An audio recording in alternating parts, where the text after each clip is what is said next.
베드로전서 2장에 보니까 우리에게 자신의 고난 길을 따라오라고 그렇게 말씀하셨습니다.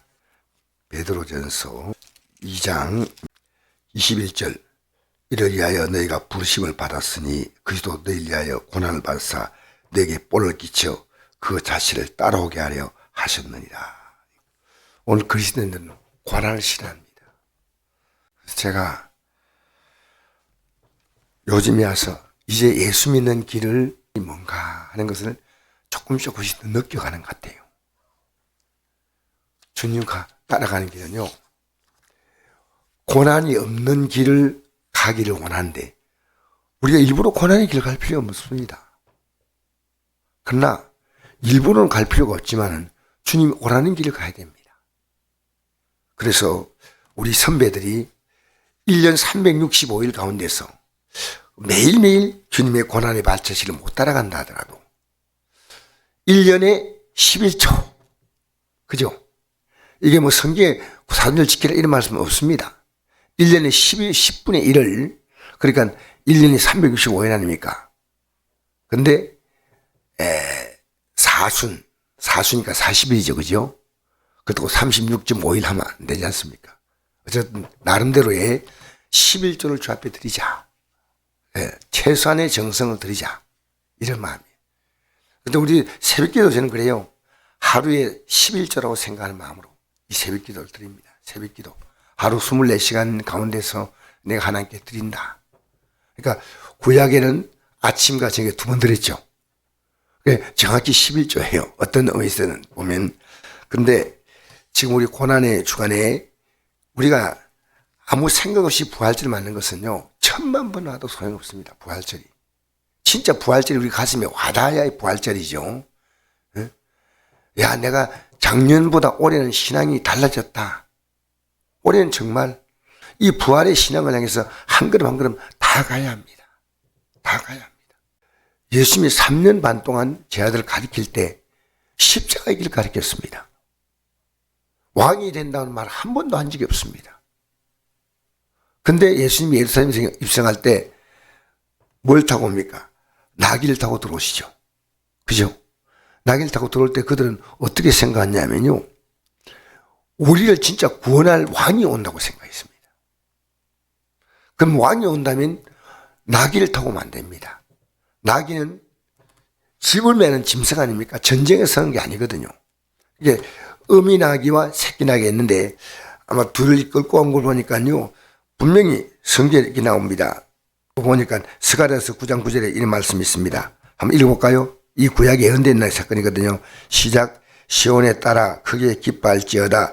예루살렘 따라 즐거이 부를지어다. 보라, 내 왕이 내게 임하나니 그는 공의로우시며 구원을 베푸시며 겸손하여서 나귀를 타시나니 나귀의 장것 곧 나귀 새끼이다. 예수님이 어미 나귀를 탄 게 아니고 새끼 나귀를 탔습니다.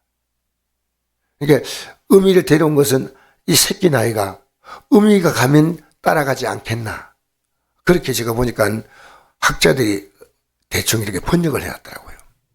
어쨌든 어미하고 나귀하고 새끼 나귀가 있는데 예수님은 새끼 나귀를 탔습니다. 이것은 한 번도 타보지 못한 낙인데, 결국 우리가요, 이 나귀를 뭘 상징하냐면요, 죄와 사망의 법을 짊어지고 살아가는 인생들에게요, 예수님은 진리로 자유하게 하시는 놀라운 뜻이 있습니다.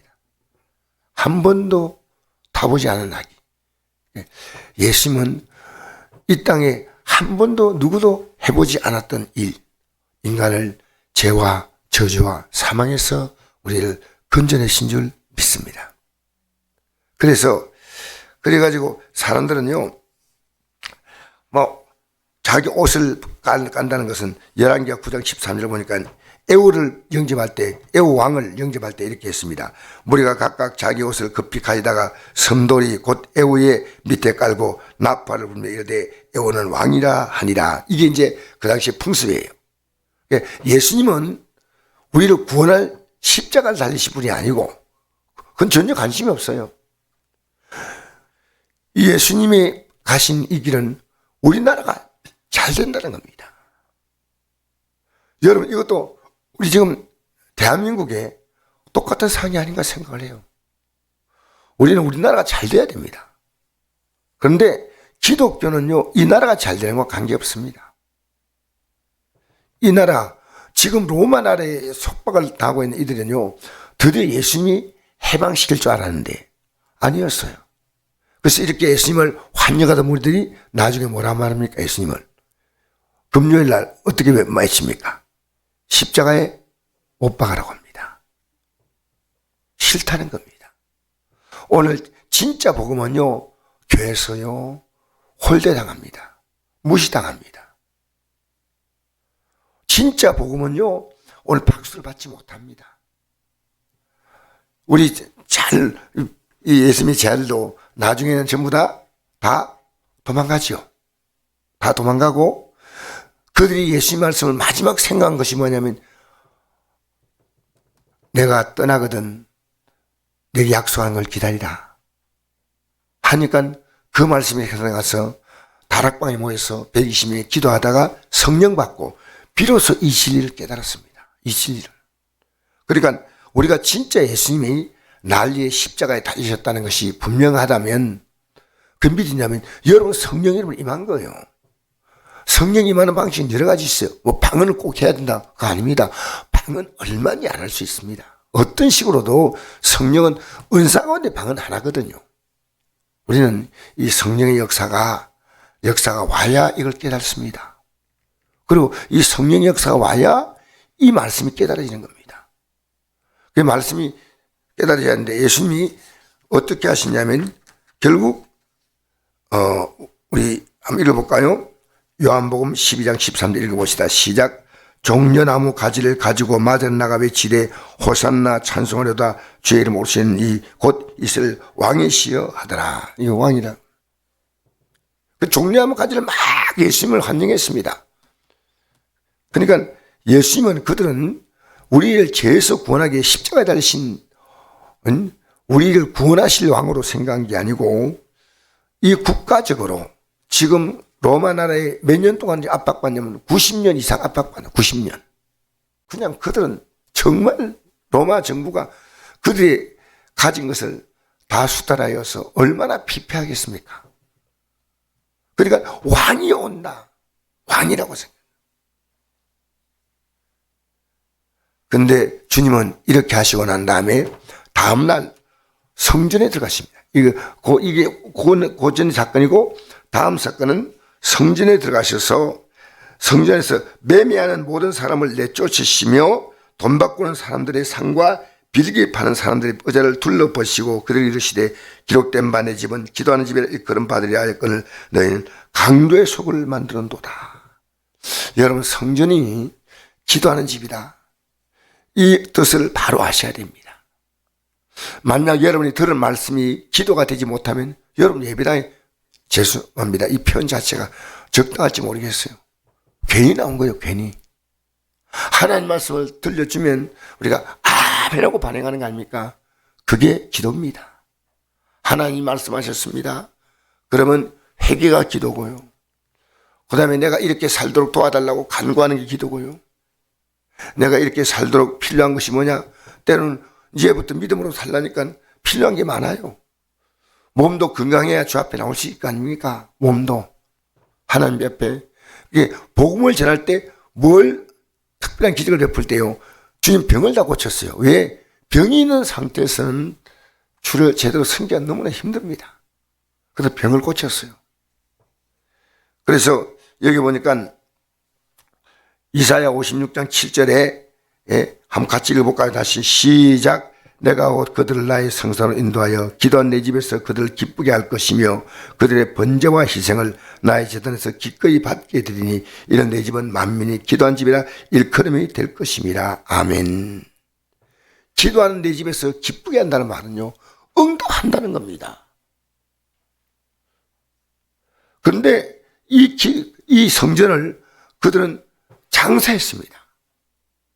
종교인들이 대제상 서기관 뭐 이런 사람들 있지 않습니까? 성전 안에서 기득권을 갖고 있는 사람들이요, 이곳에서 양을 팔고 소를 팔고 비둘기를 팔고 직원에서 이걸 챙기는 겁니다. 그 성전 마당에, 물론 성전 안은 아니죠. 앞에 이방인의 뜰 마당에 있어요. 물건 사라고 외치는 겁니다. 여기 좀 더 싸다고, 양은 더 싸다고, 여기 비둘기가 좀 싸다고.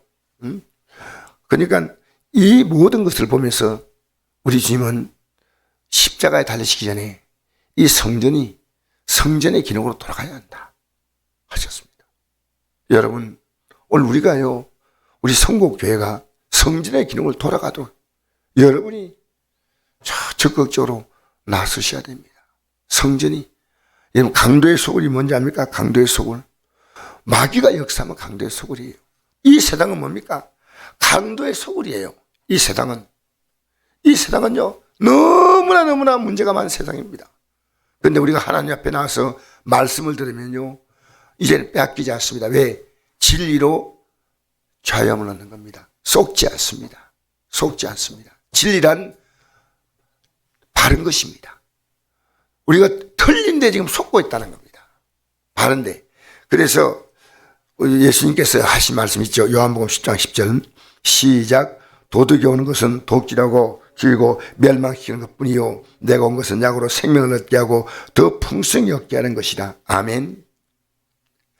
여러분, 하나님의 전에 나왔는데 이곳이 기도한 집이 아니에요. 이게 기도가 없어요. 그럼 이것은 이 세상과 똑같다는 겁니다. 네분 힐이라는 목사님이 이런 설교하는 걸 제가 들었습니다. 네분 힐 목사님이요, 세상이 교회를 너무 힘들게 만들고 있다. 이 세상의 악이 교회를 힘들게 만들고 있다. 그런데 지금은 교회의 악이 세상을 힘들게 하고 있다는 겁니다. 참 의미 있는 얘기 같아요.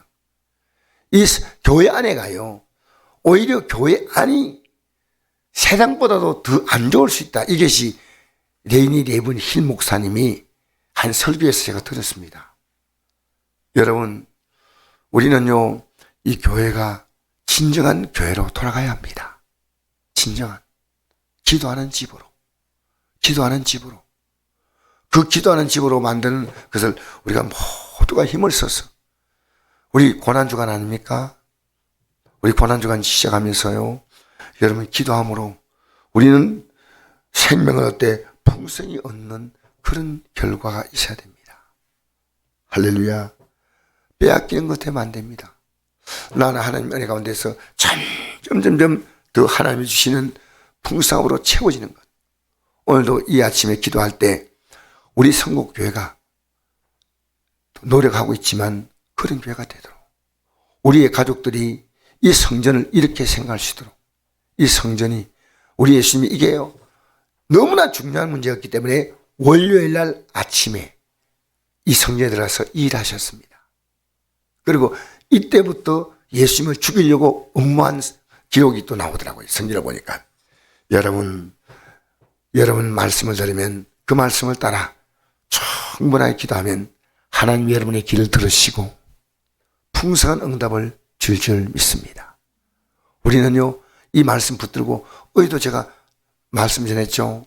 어제 우리가 저 다니엘의 기도를 말씀드렸는데요, 우리 정말 담대하게 기도하면요, 하나님은 우리의 생에 지금 우리가 상상하지 못할 일들을 분명히 하십니다.